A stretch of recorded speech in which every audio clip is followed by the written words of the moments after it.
Hello, नमस्कार, आदाब, सत श्री अकाल और अस्सलाम वालेकुम। मैं हूं मोहम्मद अहमद काज़मी, लेकर आया हूं आपका पसंदीदा कार्यक्रम नज़र दुनिया पर। मिडिल ईस्ट की सियासत में बहुत तेज़ी से तब्दीलियां आ रही हैं। इस सब में अमेरिका और ईरान के दोस्त मुल्कों में होने वाले वाक़यात काफ़ी अहम रोल अदा कर रहे हैं। हाल ही में ईरान ने सीरिया के साथ नया डिफेंस समझौता किया है, जिसमें दूसरे मामलात के अलावा जो सबसे अहम बात कही गई है वो ये कि ईरान सीरिया में अपना मिसाइल डिफेंस सिस्टम तैनात करेगा। इस पर इजराइल और अमेरिका में काफ़ी चिंता जताई जा रही है। इस पर यह सवाल किया जा रहा है कि आखिर ऐसे में जबकि सीरिया में रूस का मिसाइल सिस्टम मौजूद है, उसके बाद भी ईरान का मिसाइल डिफेंस सिस्टम सीरिया में तैनात क्यों किया जा रहा है।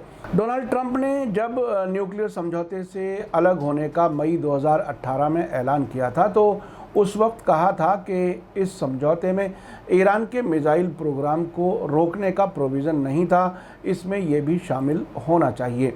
आज के एपिसोड में जो कुछ इन्फॉर्मेशन आपसे साझा कर रहा हूं वो ईरान के मीडिया से नहीं बल्कि रूस के न्यूज़ एजेंसी के ज़रिए ईरान के मिसाइल डिफेंस सिस्टम के बारे में और बीबीसी के ज़रिए ईरान के मिसाइल प्रोग्राम के बारे में दी गई जानकारियां इकट्ठा आपके सामने रख रहा हूं। साथ ही ईरान के ख़तरे को इजरायली एक्सपर्ट्स किस तरह से देख रहे हैं वो भी आपको बता रहा हूं। मीडिया स्टार वर्ल्ड के बहुत से दर्शक कई बार मुझसे इसके बारे में कह चुके हैं कि ईरान के डिफेंस तैयारी के बारे में कुछ तफसील बताई जाए। अब से पहले एक बार हमने तुर्की की ताकत के बारे में एपिसोड बनाया था। पिछले 8 महीने में उसे 23 लाख लोग देख चुके हैं। आज जो कुछ मैं यहाँ बता रहा हूँ वो ईरान की रक्षा तैयारी का बहुत छोटा हिस्सा है। तैयारी का पूरा अंदाज़ा तो शायद ही दुनिया की कुछ इंटेलिजेंस एजेंसियों के पास हो।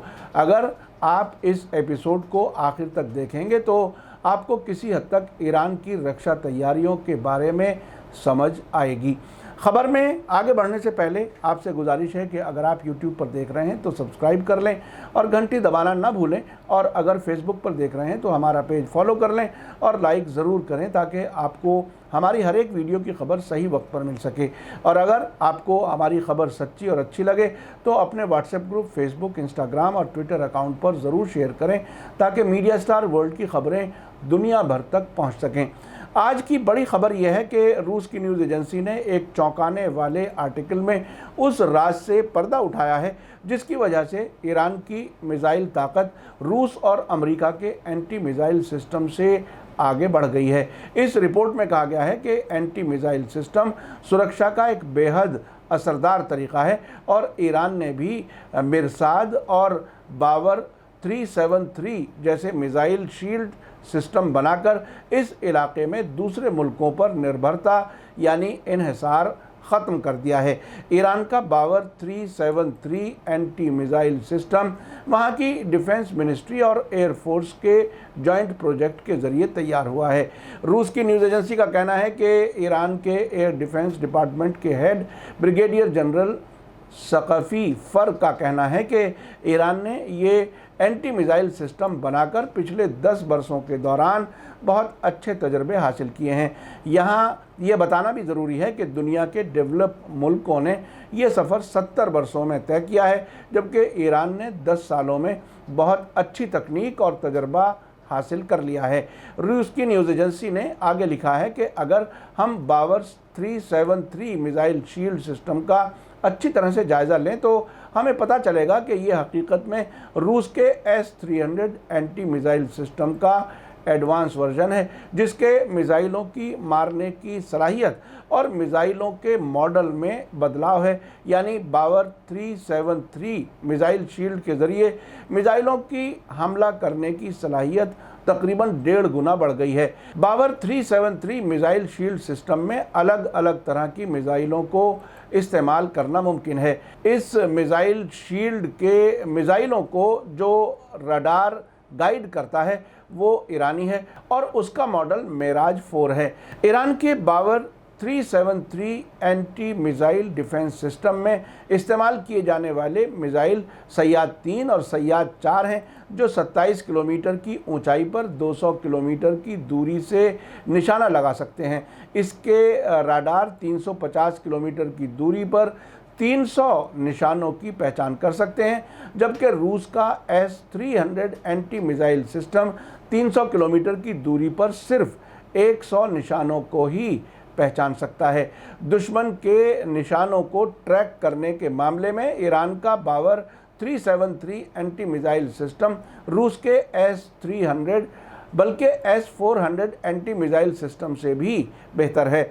बावर 373 250 किलोमीटर की दूरी से 60 ठिकानों को ट्रैक कर सकता है, जबकि रूस का S-300 सिस्टम 200 किलोमीटर की दूरी पर सिर्फ 12 निशानों को ही ट्रैक कर सकता है। रूस का S-400 भी 36 ठिकानों को ही ट्रैक कर सकता है। बावर 373 की एक और खूबी जो उसे रूस की S-300 और अमेरिका की पैट्रियट एंटी मिसाइल सिस्टम से अलग करती है, वो ये है कि बावर 373 एक साथ ही 9 ठिकानों को निशाना बना सकता है, जबकि रूस का S-300 6 और अमेरिका का पैट्रियट सिस्टम एक वक्त में दुश्मन के सिर्फ एक निशाने पर ही हमला कर सकते हैं।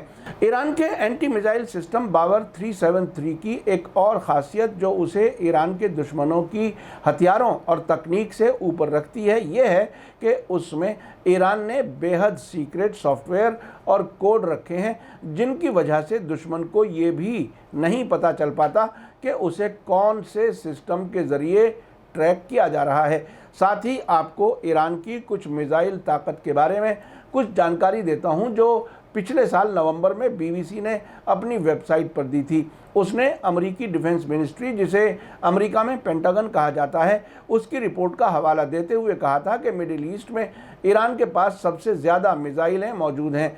अमेरिकी फ़ौज के लिए खुफिया जानकारी मुहैया कराने वाले संगठन डिफेंस इंटेलिजेंस एजेंसी ने ईरान मिलिट्री पावर नाम की एक रिपोर्ट जारी की थी। इस रिपोर्ट के मुताबिक रणनीतिक तौर पर खुद को अमेरिका, इजराइल और सऊदी अरब से ताकतवर बनाने के लिए ईरान ने बैलिस्टिक मिसाइलों को अपने हथियारों के ज़ख़ीरे में शामिल किया है। उस रिपोर्ट में कहा गया था कि ईरान पर पाबंदियां लगाए जाने की वजह से वो एक मॉडर्न एयरफोर्स बनाने में कामयाब नहीं हो सका है, लेकिन उसने अपने हथियारों को बढ़ाने में काफ़ी इन्वेस्टमेंट किया है। अमेरिका की डिफेंस इंटेलिजेंस एजेंसी ने कहा था कि ईरान ने बड़ा मिसाइल प्रोग्राम अपनाया है और इलाके में हथियारों की तादाद कम करने की इंटरनेशनल कोशिशों के बावजूद वो अपने हथियार लगातार बढ़ा रहा है। जो बातें इस रिपोर्ट में कही गई थीं वो काफ़ी दिलचस्प थीं। ईरान मिलिट्री पावर नाम की इस रिपोर्ट के पेज नंबर 30 पर कहा गया था कि मिडिल ईस्ट के मुल्कों के मुकाबले में ईरान के पास फ़िलहाल सबसे ज़्यादा मिसाइलें हैं।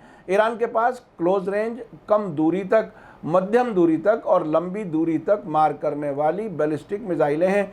ये मिसाइलें ईरान के बॉर्डर से 2000 किलोमीटर दूरी तक सटीक मार करने की सलाहियत रखती हैं। साथ ही वो लैंड अटैक क्रूज़ मिसाइलें भी बना रहा है, जो कम ऊंचाई पर दागी जा सकती हैं और कई डायरेक्शन से आने वाले ख़तरों को एक साथ ख़त्म कर सकती हैं।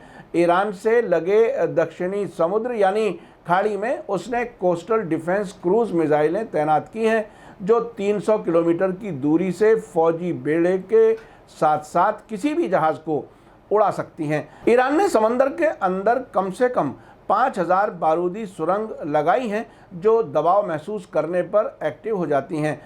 छोटी नावों के इस्तेमाल के ज़रिए ये बारूदी सुरंगें खाड़ी और हॉर्मुज़ जल डमरू मध्य यानी स्ट्रेट ऑफ हॉर्मुज़ में लगाई जा सकती हैं। इस बीच इजराइल से खबर आ रही है कि वहाँ की इंटेलिजेंस एजेंसी शाबाक, जिसे शिन बेट भी कहा जाता है, उसके एक फॉर्मर ऑफिशियल यूनी मनखिन ने कहा है कि सीरिया और ईरान के बीच नया फौजी समझौता इजराइल और अमेरिका के लिए एक मैसेज है, क्योंकि इस समझौते से अब सीरिया में ईरान के फौजी नज़रिए से कदम और मजबूत हो जाएंगे और इससे सीरिया का एयर डिफेंस सिस्टम मजबूत हो जाएगा।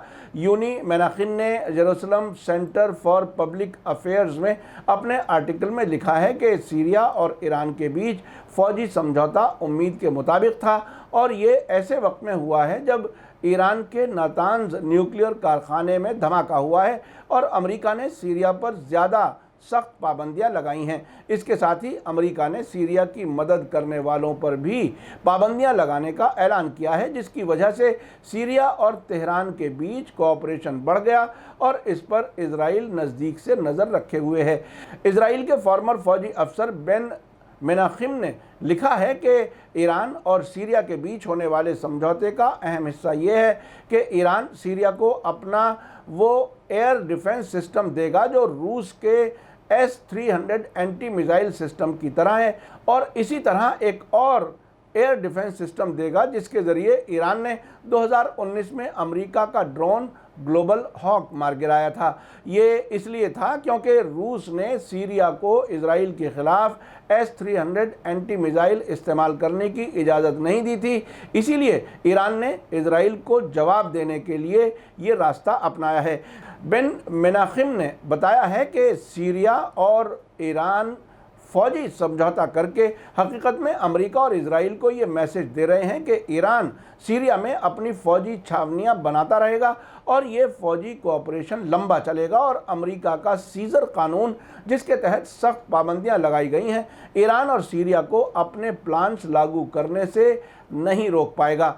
इस इजरायली ऑफिशियल के दावे के मुताबिक नातांज में धमाके के बाद ईरान और सीरिया इलाके की हालत ख़तरनाक करना चाहते हैं। इसी तरह ईरान सीरिया के रास्ते से इजराइल पर हमला करने का इरादा रखता है। इजरायली सुरक्षा एजेंसी शबाक के पूर्व अधिकारी बेन मेनाखिन ने सवाल किया है कि क्या रूस को सीरिया ने ईरान के साथ अपने समझौते का डिटेल ब्यौरा दिया है, क्योंकि इस समझौते में सीरिया में ईरान की मौजूदगी मजबूत होगी और वो सीरियाई फ़ौज का साथी बन जाएगा। उन्होंने लिखा है कि असल में सीरिया के प्रेसिडेंट बशार अल असद पूरी तरह से मॉस्को पर भरोसा नहीं करना चाहते। अब सीरिया में रूस और ईरान के बीच कंपटीशन किसी से छुपा हुआ नहीं है और बशार अल असद इस हालत से पूरा फ़ायदा उठाना चाहते हैं। इजरायली ऑफिशियल ने लिखा है कि अमरीकी और इजरायली खुफिया एजेंसियों की रिपोर्ट के मुताबिक ईरानी अमरीका में नवंबर में प्रेसिडेंट इलेक्शन से पहले इजराइल से बदला लेने की कोशिश कर रहे हैं ताकि ट्रंप या इजराइल अमरीका की मदद से ठोस जवाब न दे पाएँ। बेन मेनाखिन का अंदाज़ा है कि ईरान इजराइल के मूलभूत ढांचे पर साइबर अटैक कर सकता है या विदेशों में इजरायली और यहूदी हितों पर सशस्त्र हमले करा सकता है या बगदाद में अमरीकी एम्बेसी या इराक की उन छावनियों पर रॉकेट फायर कर सकता है जहां अमरीकी फ़ौजी तैनात हैं, या फिर सीरिया से इजराइल पर मिसाइल दाग सकता है या ईरान के समर्थन वाले संगठनों या हिजबुल्लाह के ज़रिए इजराइल पर ड्रोन हमले करवा सकता है। बेन मेनाखिन ने अपने आर्टिकल के आखिर में लिखा है कि सब कुछ इस बात का सबूत है कि ईरान और सीरिया के बीच फ़ौजी समझौता इजराइल के लिए बेहद अहम है, क्योंकि धुआं उठता है तो आग भी होती है। मतलब ईरान और सीरिया इलाके में तनाव चरम पर पहुंचाने की तैयारी कर रहे हैं। इधर हाल ही में ईरान की इस्लामिक रेवोल्यूशनरी गार्ड कोर के नेवी के हेड एडमिरल अली रज़ा तंगसीरी ने बड़ा अहम बयान देते हुए कहा था कि हमने मुल्क के किनारों पर अंडरग्राउंड मिसाइल शहर बनाए हैं और समंदर के पानी पर तैरने वाले मिसाइल शहर भी बनाए हैं। उन्होंने कहा था कि जब हमारे बड़े जिम्मेदार फैसला करेंगे तो हम इन शहरों को दुनिया को दिखा भी देंगे।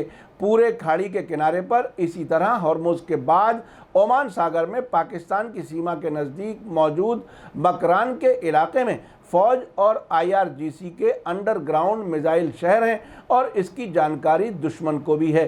खाड़ी और ओमान सागर में हम हर जगह, यहाँ तक कि वहाँ भी जहाँ के बारे में दुश्मन सोच भी नहीं सकता, वहाँ भी मौजूद हैं। ये ईरान के एक जिम्मेदार ने ये बयान दिया था। आपको याद दिला दूं कि पिछले साल सितंबर में ईरान ने अमेरिका के most modern drone Global Hawk को अपने हवाई सीमा में घुसने के कुछ सेकंड के अंदर ही ईरानी एयर डिफेंस यूनिट से मार गिराया था।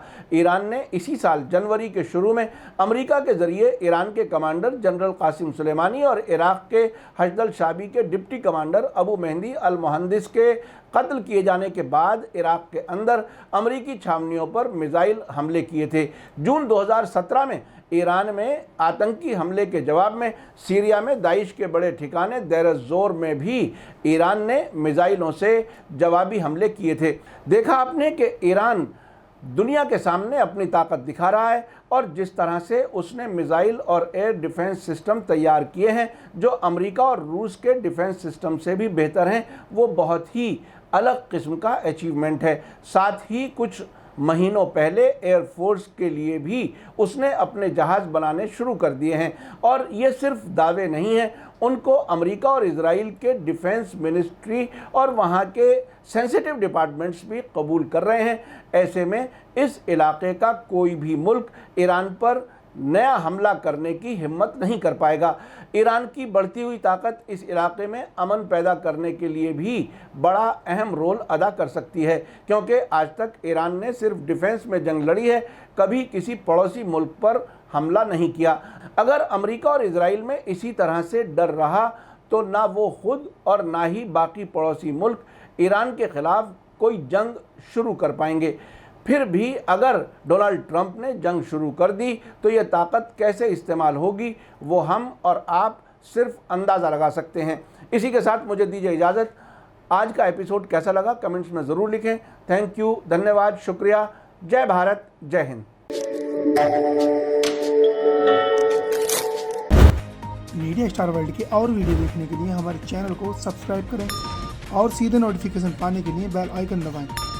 और अगर हमारी खबर सच्ची और अच्छी लगे तो अपने व्हाट्सएप, इंस्टाग्राम, फेसबुक और ट्विटर अकाउंट पर ज़रूर शेयर करें।